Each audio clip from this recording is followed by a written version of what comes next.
Hello and happy August. Start of a new month means it's time to wrap up the last month. So let's talk about all the books that I read in July. I had a really good reading month. July was also the month where I didn't realize until I went to go film this that I didn't read a single book that I physically own. It was entirely library books and scribd and that kind of thing. So yeah, editing me is going to be very upset when I have to insert all the photos for the covers for this entire video. So we'll start with a couple of stats. So in July, I read 11 books, tracked that I DNF'd one. There was definitely more than one, but I didn't track all of them. I'm really bad at tracking all of my DNFs. I DNF like crazy, so it was more than one, but I can't think of how many there actually were, so I tracked one of them. I read 3,873 pages and listened to 50 hours of audiobooks, making this my second highest month for audiobooks so far this year. I pretty much always tandem read my books these days, so that's where all of my audiobook listening comes from, is that like pretty much every single book that I read has the audiobook along with it. So we'll start with the book that I DNF'd, and that was Silver Under Nightfall by Chupeco. I got about 160-ish pages into this one and I just really wasn't caring about it like whatsoever. I found the world to be interesting. I liked the setting of it. I liked the premise, mainly in regards to the character relationships. I was looking forward to seeing where that would go. The idea of a gothic polyamorous vampire romance sounded great, but unfortunately the reality of it was just really uninteresting and boring, and I didn't care about anything that was going on, so that one was a DNF for me. Now at the beginning of July I did go to California for a weekend. My friend got married, so I spent the majority of that weekend just hanging out on the beach, having a good time, and then I also had lots of time for reading on the flights to and from, so I did get a good amount of reading done while I was there.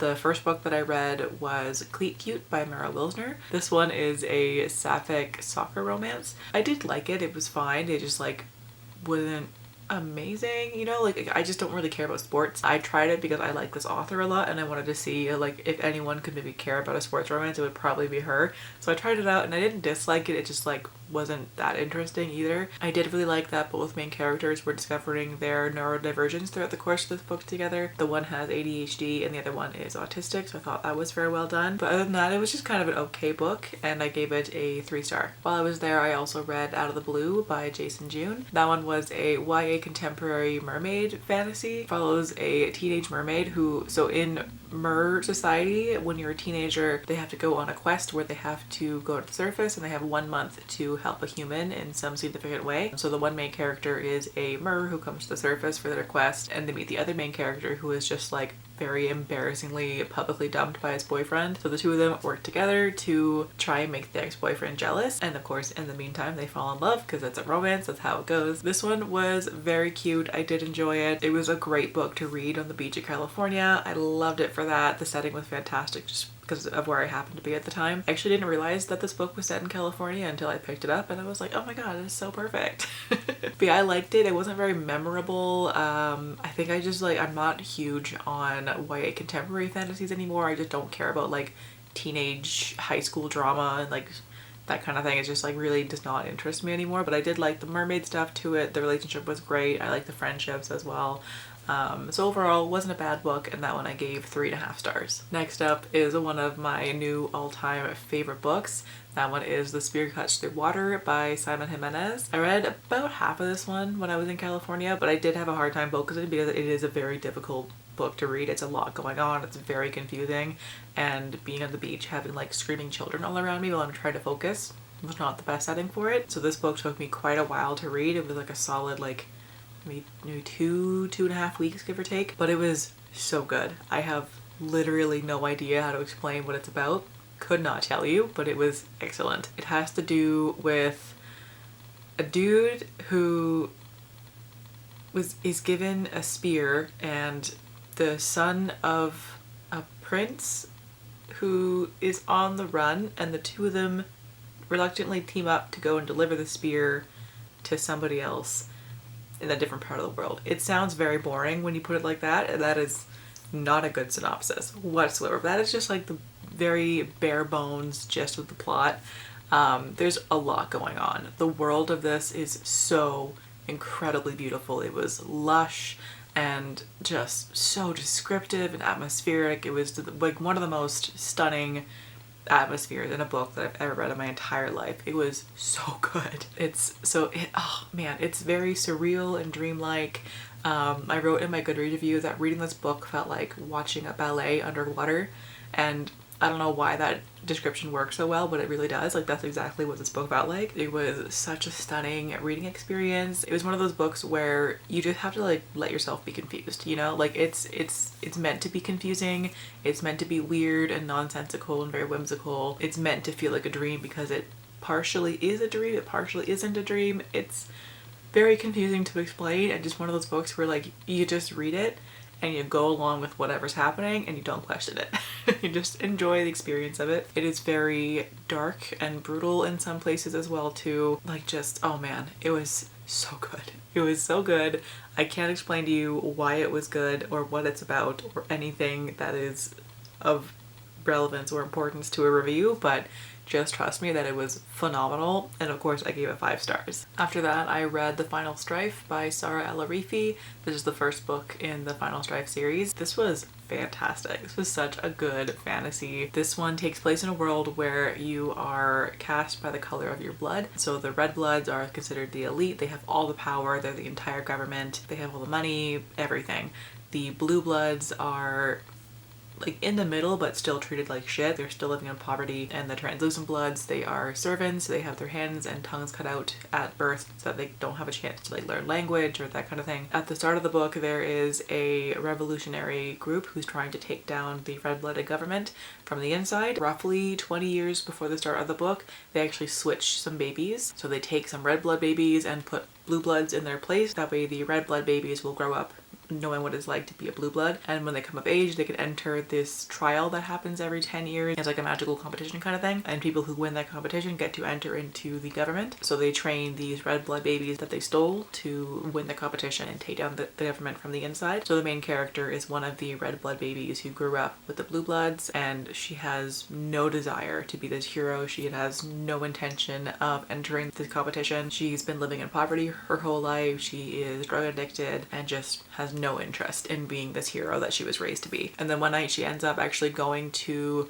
the bedroom of the person who she was swapped with because she wanted to see what her life would have been like had she not been stolen as a baby. That person ends up like essentially kidnapping her, and then like the blue blood that was switched, she actually enters the competition and forces the red blood to train her to be able to win. Most of this book is them training together, and there's a whole bunch of like schemes happening in the background and like different characters going on and a whole bunch of stuff happening. It was so well done. It was so interesting. I loved all the hidden stuff and the shadows. Like, it was just like an excellent fantasy. This was very refreshing for me. Definitely going to continue with it. I have the next book on hold that'll be available in a couple of months, so hopefully I'll be able to get to that relatively soon before I forget any details from the first book, because like that ending as well was so good. There were some parts of this one that were kind of cheesy. Mainly I had a really hard time taking the main character seriously sometimes. So the drug that she's addicted to is a seed that you like crush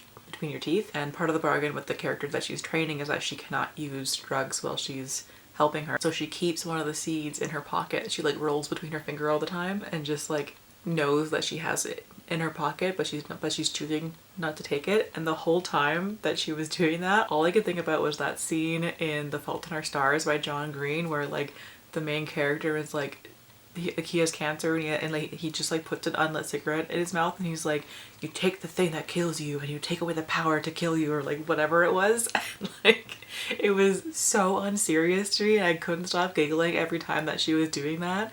It was meant to be this like profound like thing that really showed how far she'd come in her journey with addiction. Like, it should have been a great moment, but I just could not stop picturing The Fault in Our Stars. It like completely took away from it for me. Other than that though, it was great. But yeah, I gave this one a solid 4 stars, really enjoyed it, and I can't wait to get to the next book in the series. After that, I read The Salt Grows Heavy by Cassandra Khaw. This one I read in one sitting at the library one day. I just flew through it. It's super short as well. It's a horror novella. This book is disgusting. It is so gross, and it was very good. I really can't do body horror, but for some reason I just like picked up this book and like it was definitely too much for me. Like it was too much gore, too much body stuff, too much medical stuff especially. It was a lot, but I couldn't put it down. It was so creepy.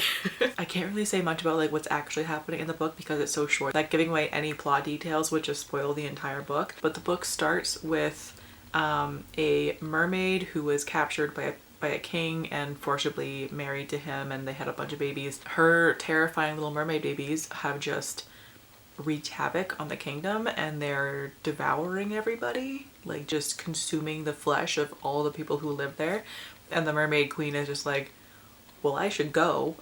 So the book takes place after that happens. So it's her and a plague doctor who are traveling together to get away from the carnage that her children caused.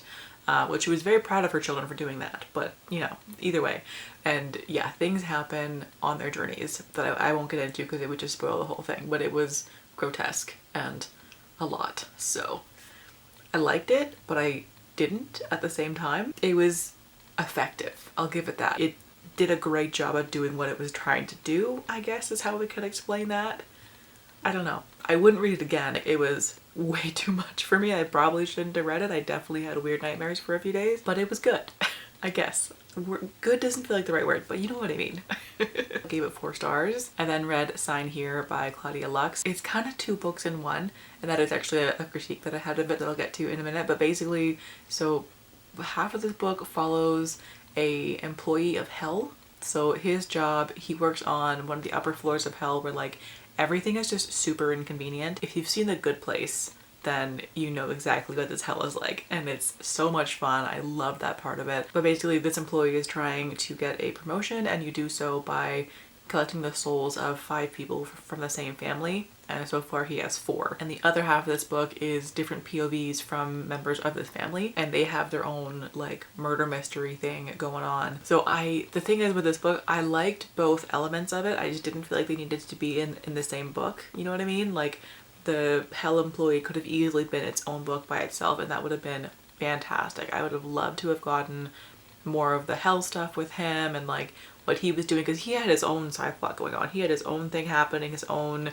mystery going on. Like he had his own goals, fully separate from this family. And then the family on Earth, they had their own mystery thriller happening, which was interesting all by itself and could have been its own book. So it felt a bit disjointed in that, where like it just didn't feel like it needed to be in the same book. But I did like both elements of it, you know what I mean? I still liked it. It just like, again, it just didn't feel like it needed to be together. Either way, gave it 4 stars. Super enjoyed it. Do recommend it, and I'll definitely be looking forward to more for this author in the future. Okay, my battery is dying, so we gotta speed through the rest of this, so I apologize for the lack of decent reviews for the rest of it, but we have to go fast now. So next on the list was Where the Dark Stands Still by I think A.R. Poranek or something like that. This one was fine. I read it for the Cozy Quill book club over on Fable. I would not call this a cozy fantasy though. So this one is about a girl who has magic, and in her society magic is considered to be evil. So she goes into the woods to try and find the guardian of the woods and ask him to take away her magic. But when she does find him, he tells her that he'll only take away her magic if she becomes his servant for the next year. So she agrees, and things go from there. It has like a really interesting like forest, like sentient nature magic going on. I loved the magic element of this. It was so well done, so interesting. I love a good creepy forest. So overall, like I did enjoy this book in some elements. I just also found that like a lot of the plot was pretty like convenient, and things happened where like they didn't really make sense. I just didn't feel like fully fleshed out. It felt like the author took the easy route for some things. I liked the romance though. I loved the magic. The setting was fantastic. Overall, it wasn't like overly memorable, to be honest. Like I already forget a lot of what I liked and disliked about it. So yeah, it was good, but not like incredible, and I gave it a 3 star. Then I read Bless Your Heart by Lindy Ryan. If you read the Southern Book Club's Guide to Slaying Vampires by Grady Hendrix and it wasn't quite what you wanted, read this book because it probably is what you wanted from that one. This one follows a family of women who are running a funeral parlor together, but sometimes the dead tend to come back, and it's their jobs to put them back in the ground. But they're having a little problem right now where somebody is killing people in the town, and they know that it's a vampire, but they don't know who it is or where they came from or how to stop them. So they have to figure that out, and real quick, because bodies are dropping fast. It's also set in the late 90s in Texas. I liked this book. It just also wasn't what I wanted it to be, because I thought that it was going to be like one of those like super funny, like darkly humorous kind of books, which that's what I wanted it for. And it did have some of that dark humor to it, but not that much. It was mostly just really gory, and I don't like gore that much. So this was an okay book for me, but not really what I wanted from it. I gave it 3 stars and probably won't continue in the series. I think it's going to be a series from what I saw, but yeah, I don't think that I'll be carrying on with it. Then I read What Feasts at Night by T. Kingfisher. This was a lot of horror this month, apparently.